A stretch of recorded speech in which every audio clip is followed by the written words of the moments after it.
Welcome back. Tonight, we are going to spend some time on a small island off the northeast coast of what will one day be called England in the last years of the 8th century, and we will speak slowly about a monk at Lindisfarne standing on the shore, watching the sea. There is nothing to remember and nothing to follow. You may close your eyes whenever you like. The story will continue without you, and the tide will continue, and the small wind that is blowing this morning off the water will continue also, and none of it requires your attention. The island is called, in the old tongue of the Angles who settled this coast, Lindisfarne. It is a tidal island, which is to say that twice each day the sea withdraws and leaves behind a broad causeway of wet sand and shallow pools, across which a person may walk carefully to the mainland, and twice each day the sea returns and covers the causeway again, and the island is an island once more. The monks who live there have grown used to this rhythm. They plan their errands by it. They know which hours the mainland is reachable and which hours it is not, and they know that the tide, in its turning, is a kind of clock, older and more reliable than any they could build. The monastery on the island is not a grand building. It is low and stone and thatched, and it sits a short walk from the shore on a piece of gently rising ground.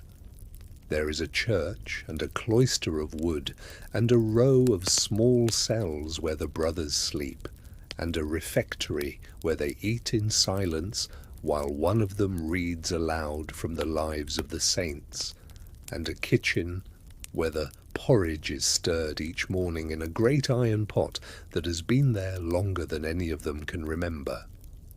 There is a scriptorium too, where the great gospel book is being made, page by careful page, by a monk named Idfrith and those who work under him. The book has been in the making for years. It will take years more. The paints are ground from minerals and from plants, and some of them, it is said, come from lands very far to the east, carried overland and by sea, and across the long, slow trade routes that the monks only dimly understand. The book, when it is finished, will be one of the most beautiful things made in this century. Tonight, though, it is only half written, and it sits in its wooden chest, wrapped in soft cloth, waiting. The monk we are thinking of tonight is not Idfrith. He is a younger brother, a man of perhaps 30 years, though he does not know his own age with any precision, and he has never thought it important. His name, let us say, was Cuthbert, though that is a common name here, named for the great saint of this island, who died more than 100 years ago, and whose body, it is remembered, lay uncorrupted in its stone coffin for many years, and whose tomb is still the heart of this place. There are many Cuthberts on Lindisfarne. He is only one of them. He has risen early. The bell for prime has not yet rung, and the sky over the sea is still the colour of old iron, streaked here and there with a paler grey where the dawn is beginning to think about arriving. He has come down to the shore because he could not sleep, and because of late he has found himself coming down to the shore often in these hours between the offices to stand and look at the water. He does not know why. He has tried once or twice to explain it to himself, and he has not been able to. It is simply that the sea in this hour is a thing he wishes to be near. The air smells of salt and of kelp and of the wood smoke from the kitchen where one of the oldest brothers, who cannot now do much else, is stirring the morning porridge. There is a little wind, but not much. The sea, which is usually loud here, is unusually quiet this morning, and the waves are small, and they come in rows, and they fold themselves over on the wet sand with a sound that is almost a sigh. It is the year, as the chroniclers will later count it, 793, though of course the monk does not know this, or rather he knows it only in the way the monks count years, which is by the reign of kings, and by the feasts of the saints, and by the great cycles of Easter. He knows that it is the 8th month of the year. He knows that the weather has been strange. In the spring there were storms of a kind the older brothers said they had not seen, and some said, quietly, that there had been lights in the sky, and others said, less quietly, that the lights were an omen, and the abbot had told them, gently but firmly, to stop speaking of omens because such talk was not useful, and because fear, he said, was itself a kind of sin. Nevertheless, the monk on the shore this morning is thinking about the lights in the sky, though he would not call what he is feeling fear. It is something smaller than fear and older.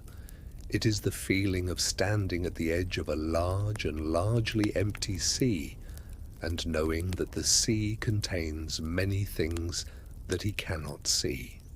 The mainland across the causeway is still dark, though he can make out the shape of the low hills and the single thin line of smoke that rises from the hamlet where the fisherfolk live, and the paler patch, that is the field where, in a few weeks, the barley will be cut. Beyond the hamlet, the land rises, and beyond that it rises further, and beyond that is the kingdom of Northumbria, and its king, who is called Ethelred, though Ethelred is a difficult king, and there have been troubles, and the monk does not think very much about the king, because the monastery by its nature stands a little apart from such things. The abbot reminds them of this often. The monastery belongs to God, and to the memory of Saint Cuthbert, and to the quiet work of prayer and copying, and the keeping of the hours. And so the monk stands on the shore and watches the sea, and he is thinking in a slow and unfocused way of the porridge that will be ready soon, and of the passage from the Psalter he will be asked to read at prime, and of the small cut on his thumb where, yesterday, the knife had slipped when he was trimming a quill. He's not yet thinking of the boats. Behind him, the monastery is beginning to wake.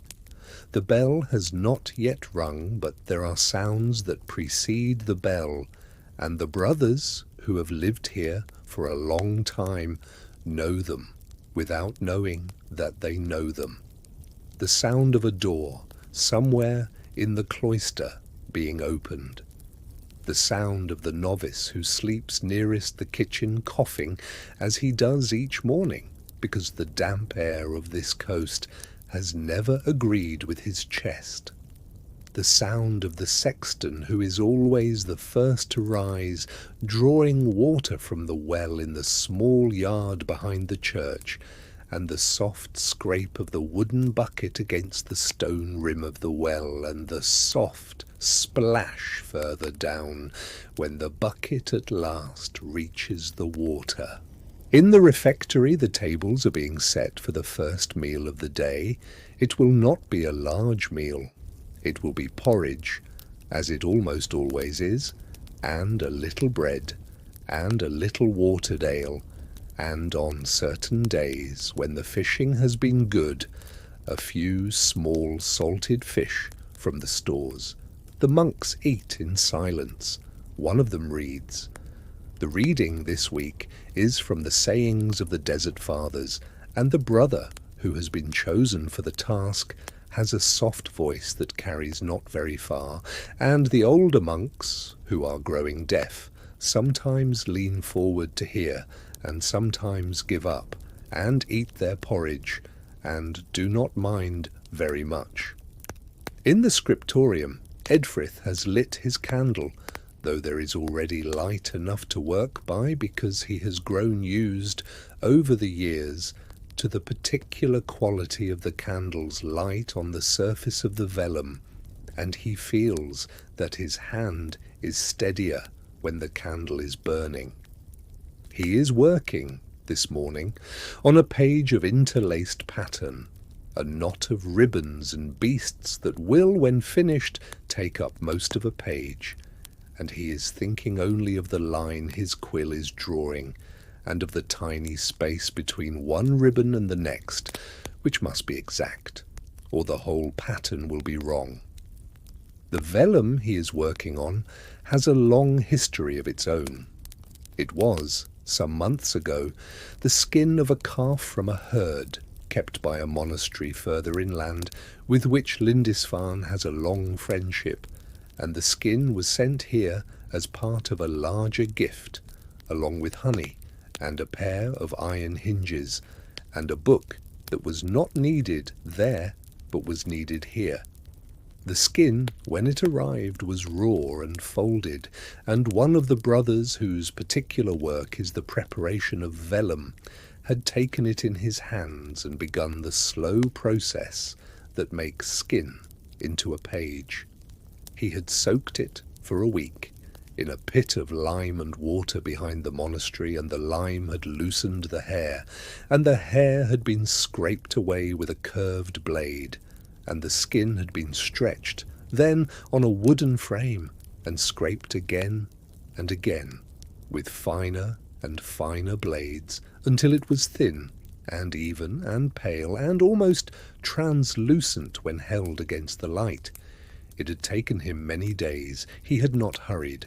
The work of vellum cannot be hurried. A single cut, made too deeply, will ruin a whole page, and the page will be set aside and used, perhaps, for a letter, or for the scrap paper on which a young brother practices his letters, and will never hold gospel. The brother who prepares the vellum is an old man, and he has lost the use of one eye, which he does not speak of, and he works by touch as much as by sight, running his fingertips over the skin to find the places where it is still too thick.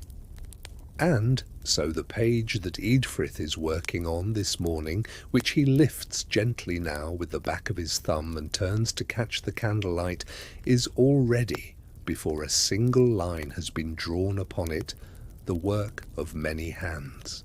The calf, the brother at the inland monastery who sent it, the old man with the curved blade, the carpenter who made the frame, the gatherers of the lime, the monk who prepared the ink from oak galls and iron salts, stirring it in a small pot until it had the colour of deep rust. All of this before Edfrith's quill has even touched the surface. He dips the quill now, he lowers it carefully and begins to draw the line. Outside, on the shore, the monk stands still. He has not noticed, yet, that anything is different. His eye has been moving idly over the water, and his mind has been moving idly over a dozen small things, and the sun is still only a suggestion below the horizon, and the boats, when they come, do not announce themselves. They come low against the horizon in that flat, pale light before the sun has quite risen, and for a long moment he thinks that what he is seeing is a row of distant rocks he had not noticed before, or perhaps a flock of birds sitting low on the water. He rubs his eyes, he looks again. The shapes are moving. They are moving steadily, in a way that rocks do not move, and in a way that birds at that distance and in that stillness do not move either. He counts them. There are several. He cannot, at first, count them well, because the light is poor, and because the shapes, being long and low, blur into one another. But after a moment, he thinks there are 3, and then he thinks there may be more behind them, and then he simply stops counting and stands very still and watches. The boats are narrower than any boat he has seen on this coast before. The fishing boats of the hamlet are broad-bellied things with short masts and dark sails, and they move heavily through the water because they are made to carry nets and catch. These boats are not like that. These boats are long and shallow, and they cut through the water rather than wallow in it. And their sails, he can now see, are square and pale and patterned with some design he cannot make out from this distance. There is something about the shape of the prows that is strange to him. They rise, they curl, they end, he thinks, in a shape that is not just a shape but a figure, carved perhaps, though he cannot yet be sure. He does not move. He knows that he should move. He knows that he should turn and run up the path and find the abbot and ring the bell, or that someone should, though he is the one here, and there is no one else. But he does not move, because a part of him is still telling himself that these are fishing boats from further up the coast, perhaps from Bamberg, or from one of the settlements he has heard of but never visited, and that he is being foolish, and that the abbot will gently scold him for his foolishness, and that will be the end of it. And so he waits, and the boats come closer, slowly, because the wind is light and they are not yet rowing with any urgency, and he begins to see now the men in them, not clearly, not as faces, only as shapes. The shapes are seated in rows, and they are still, and they do not look from the shore like fishermen. In later centuries, people will write about this morning. They will write that the sky was seen to be full of whirlwinds, and that fiery dragons flew through the air, and that there were famines and omens and great signs, and a good deal of this will be added later, in the way that such things are added when a terrible day is being remembered, and the chroniclers feel that the weather must have been terrible also. Some chronicles claim these things, others are more restrained. What is more likely is that the morning was simply quiet, as mornings on Lindisfarne often are, and that the sea was calm, and that a monk on the shore saw boats he did not recognize, and stood for a long time watching them before he understood. Meanwhile, back in the monastery, the day is continuing in its usual way. The bell for prime has now been rung, and the brothers are filing into the church, and they do not notice at first that one of them is not among them. The old cook in the kitchen is ladling porridge into wooden bowls. A young novice is sweeping the flagstones of the cloister, and he is doing it badly, because he is tired and because he would rather be elsewhere, and the novice master is about to speak to him about this. The abbot has taken his place in the choir stalls. He is a man of perhaps 60 years, with a face that has grown gentle with age, and he is not yet aware, as he opens his psalter, that anything about this morning will turn out to be different from any other. And the monk on the shore, standing still, watches the boats. He thinks, for the first time, of the word the traders from the northeast sometimes use, a word he has heard in the harbour at Bamberg, used of men who come from across the northern sea, from lands of long winters and short summers and dark forests. He has heard stories. Everyone in these years has heard stories. The stories have been coming south for some time, passing from port to port, told by merchants in their cups, and dismissed, for the most part, as exaggeration. A monk at a monastery like Lindisfarne is not in the habit of believing the stories of merchants in their cups, but the boats now are close enough that he can hear them.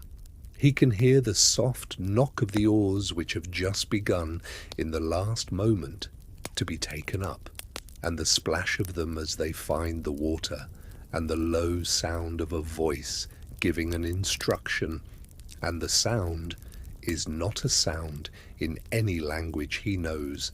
It is not Latin, and it is not the tongue of the Angles, and it is not the tongue of the Britons who live to the west. It is a different tongue, with harder edges, and the men in the boats are speaking it quietly among themselves, as men do when they are approaching a shore they intend to land on. He turns.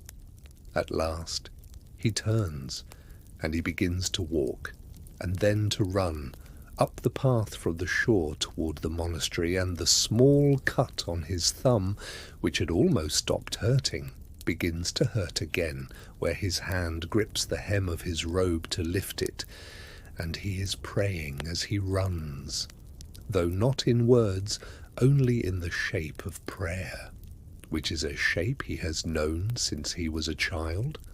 What happened next, on that morning and in the days that followed, is recorded in various forms in the chronicles of the time, and later still.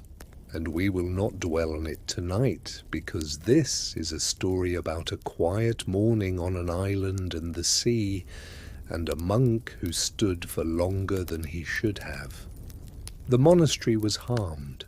Much was taken. Some of the brothers survived and some did not, and Edfrith, it is remembered, though perhaps not accurately, continued his work on the Gospel book afterwards, and the book was finished in time, and it exists still in a glass case in a great library in the south, and its pages are turned one at a time on a slow rotation for the visitors who come to see them.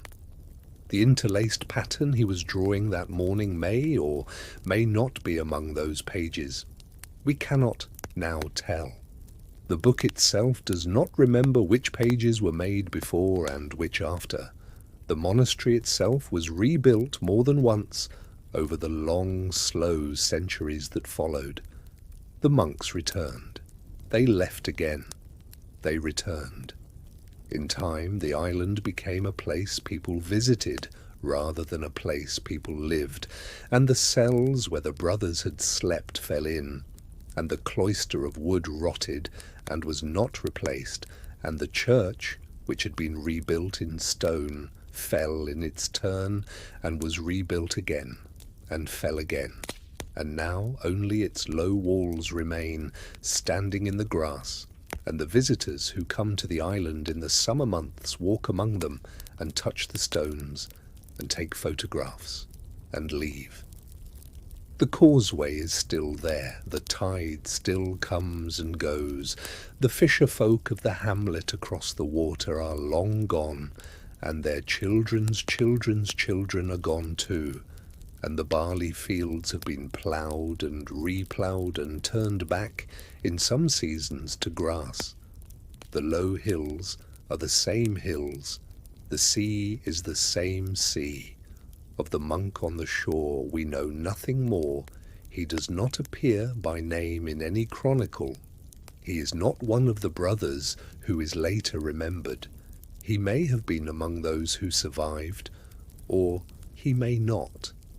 It is possible that he lived on for many years in another monastery and told the story in a quiet voice to the younger brothers who gathered around him in the evenings, and it is possible that he did not. What we can say, perhaps, is that he stood on the shore for a few moments longer than he should have, and watched something he did not yet have a word for, and that this is a thing human beings have done on many shores in many centuries, and will go on doing. The tide that morning turned, as it always turned. The water, having reached its low point, began its slow return across the wet sand and the shallow pools. The causeway, which had been open, began to close. By the middle of the day, The island was an island again, as it had been for as long as anyone could remember, and as it would be for a long time still. The wind settled, the sea settled, the kitchen fire, untended for some hours, burned down to its embers, and an old iron pot, half full of porridge, cooled on the hearth. A candle in the scriptorium, which had not been put out, burned lower and lower, and at last burned itself into its own wax, and went out quietly, as candles do. And the sea, which had brought the boats, returned to its older and slower task of simply being the sea. The waves fell, and rose and fell again in their long, patient rhythm, and the gulls, which had gone quiet for a little while, began once more to call softly from somewhere further down the shore. The island, in the middle of its grey morning, drew its tide around it like a blanket, and settled, and was still. And the years afterwards were quiet for a long time, and the grass grew, and the stones settled into the grass, and the sea went on